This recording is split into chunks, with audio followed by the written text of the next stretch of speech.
बिस्मिल्लाहिर्रहमानिर्रहीम। शुरू करता हूँ अल्लाह के पाक नाम से जो बहुत बड़ा मेहरबान निहायत रहम वाला है। देखती आंखों और सुनते कानों को अस्सलाम वालेकुम बहनों, भाइयों, दोस्तों और बुजुर्गों। इस्लामी स्कॉलर्स, सूफिया कराम, इस्लामी फलसफे, इस्लामी तौसूफ और इस्लामी शख्सियात की मालूमाती सीरीज की वीडियोज में आज हम हजरत बाबा जान की सीरत और इनके मज़ार की तारीख को बयान करेंगे। तो दोस्तों, हजरत बाबा जान एक पश्तून मुसलमान बुजुर्ग थे जिनकी पैरोकार इसके सदोगरा या कुतुब समझते थे बलूचिस्तान अफगानिस्तान में पैदा हुई।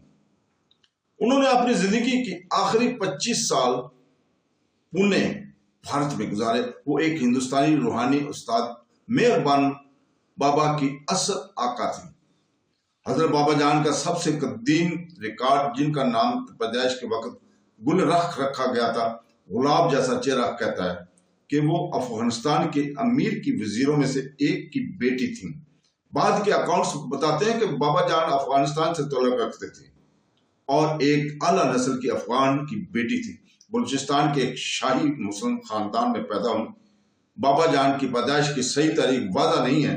स्वाने उम्री के मुख्तलिफ अकसाम 1790 से लेकर ईस्वी तक हैं। 1820 में इनकी तालीम इसके वक्त के इसके खानदान के समाजी हैसियत के मुताबिक थी। अच्छी तालीम याफ्ता, वो अपने आबाई पश्तो के अलावा अरबी, फारसी और उर्दू में रुवानी रखती थी। वो हाफजा भी थी, कुरान हाफजा, दिल से कुरान सीखने वाली एक खुद शनासी बच्ची और रूहानी तौर पर माहिर।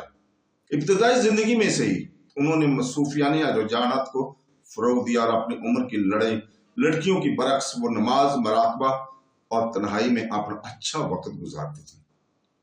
अफगान शराफत की रवायत के बाद बाबा जान की परवरिश पर्दा की सख्त रवायत के तहत की गई, जिसमें ख्वातीन को बैरूनी दुनिया से अलग रखा गया और यह भी तयशुदा शादियों के रिवाज के ताबा थे।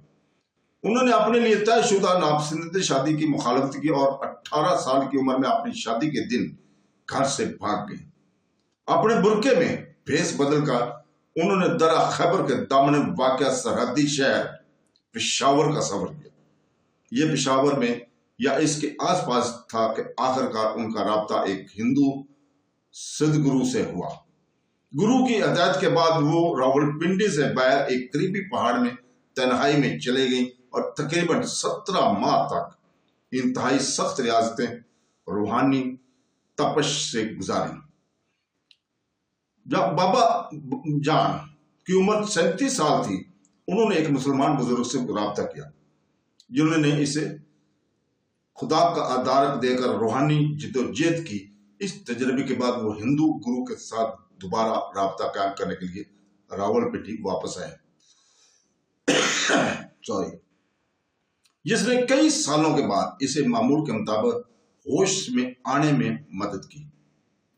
अपने पहले हिंदू आका के साथ रावलपिंडी में एक दूसरे क्याम के बाद बाबा जान ने मशरिक व वस्ता के ममालिक शाम, लबनान और इराक के जरिए कई तवील सफर का आगाज किया। कहा जाता है कि उन्होंने एक मर्द के भेस में मक्का का सफर किया। बज़ाहिर पता लगाने से बचने के लिए अफगानिस्तान, ईरान, तुर्की के रास्ते वो और दुगना वापस अरब में काबा में वो दिन में 5 बार नमाज पढ़ती थी। हमेशा एक मुंतखब जगह पर बैठी रहती थी। मक्का में रहते हुए बाबा जान अक्सर गरीबों के लिए खाना इकट्ठा करते थे और जाती तौर पर बीमार होने वाले हाजियों की देखभाल भी किया करती थी। सॉरी।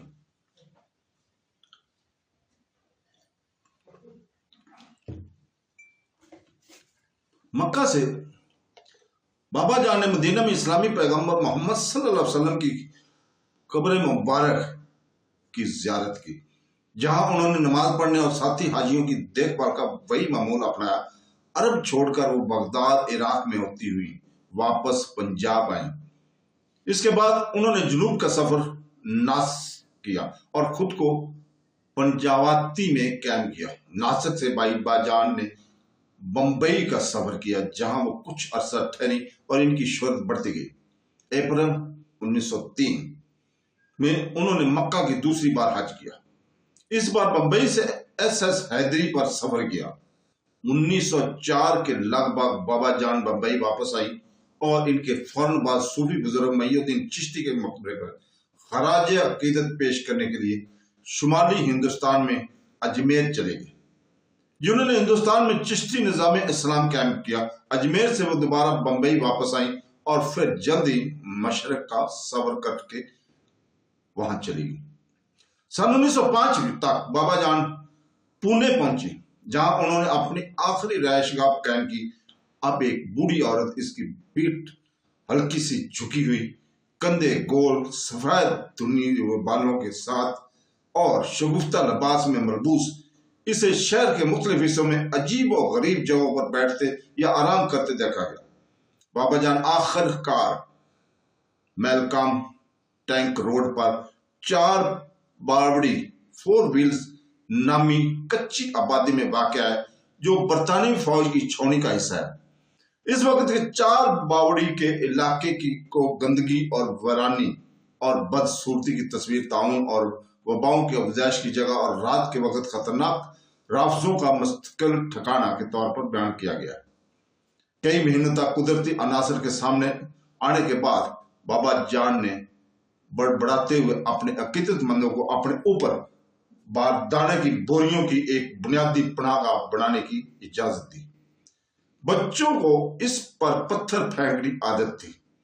वो एक बेघर का फकीर थी, वो जानती थी कि वो कैसे रहते हैं।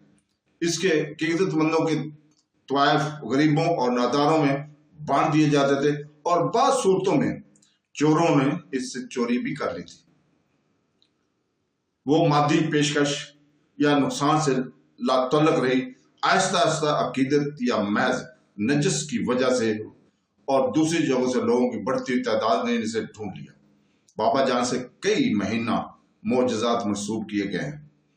एक मुबस्सर के मुताबिक बाबा जान की रैश के एक अशरिक अंदर 4 बाड़ी का इलाका तमाम तवक्का से बढ़कर एक मीठा मोरफोस से गुजरा। चारों तरफ इमारतों में नुमाया तब्दीलियों के साथ चाय की दुकानें और तश्तियों की आवाज से बज रही थी। बाबा जान की दर्शन के इंतजार में तमाम तबकात और मसलकों पर मुश्तमिल लोगों का एक हजूम एक गली बाड़ में अपनी मनसूकी से हजूम को महफूज कर रहा था। भीख मांगने वाले भीख मांग रहे हैं, अंधाधुंध खड़े होकर गाड़ियों की आमदोरफ्त में रुकावटें डाल रहे हैं और बाबा जान के करीब मिठे जाने वाले चलने वाले बगौर इसे भरी हुई पूरी फिजा हमेशा जलती रही। एक ऐसा मंजर पेश किया जो आमतौर पर मशरकी मंजर पर अनमिट नुकोश छोड़ गया था। मई 1913 में मरवान शेरशाह ईरानी इस वक्त 19 साल का था। दिक्कन काली में क्लास के रास्ते में अपनी साइकिल पर सवार हो रहा था। जब इसने नजर उठाकर देखा तो एक बूढ़ी औरत नीम के दरख्त के नीचे बैठी हुई थी और वह पिछले मौका पर साइकिल चला चुका था, लेकिन उन्होंने कभी इसकी तरफ ज्यादा तवज्जो नहीं दी। हालांकि वो जानता था कि इसे कुछ लोग एक मुसलमान सन्नत मानते हैं, दरवेश मानते हैं, लेकिन दूसरों ने इसे एक पागल औरत या डैन या जादूगर ने समझा। इसके वालिद शहरयार ईरानी बाबा जान को बहुत इज्जत देते थे। एक जरतेशी खानदान में पैदा हुए शहरयार ईरानी होने में सुकूनत इख्तियार करने और शादी करने से पहले कई सालों तक सब्र करने वाले दरवेश थे।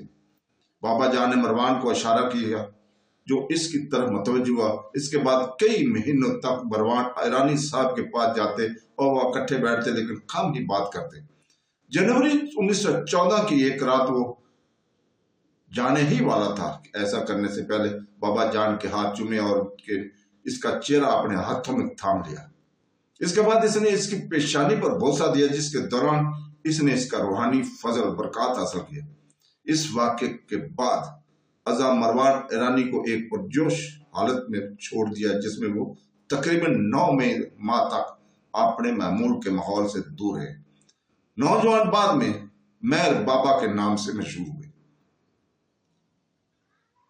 1930 में बाबा जान की वफात से कई महीने पहले सहावी पाल बर्डन इनसे मिलने आए। उन्होंने लिखा कि वो राहगीरों के मुकम्मल नजारे में एक निचले दीवान पर झूठ बोलती है। इसका सर तकियों के जकड़ा हुआ है। इसकी रेशमी बालों की चमकदार सफेदी छुरियों में है। सितंबर 1931 को सासून अस्पताल में बाबा जान की एक उंगली का 18 ऑपरेशन हुए, लेकिन इसके बाद वो सेहत याब हुई और दिखाई नहीं दी। हजरत बाबा जान का इंतकाल 21 सितंबर 1931 को पुणे की चारवाड़ी हिस्से में हुआ। बुध 23 सितंबर को the evening news of India ने इनकी मौत की इतला दी। अखबारी आर्टिकल में बताया कि मशहूर सनत के मौत से पुणे में मुस्लिम कम्युनिटी बहुत मुतासर हुई है। तो दोस्तों, हजरत बाबा जान की मौजूदा स्वान हयात में चंद तजादात पाए जाते हैं। तो दोस्तों, आज हम इधर ही रुकते हैं और कल इंशाअल्लाह ताला हम आपके सामने पेश करेंगे स्वान हयात बुजुर्ग रहनुमा स्कॉलर अबू यकूब यूसुफ अल-हमदानी की सीरत और उनके मकबरे की। तो कल तक के लिए इजाजत। अल्लाह हाफ़िज़।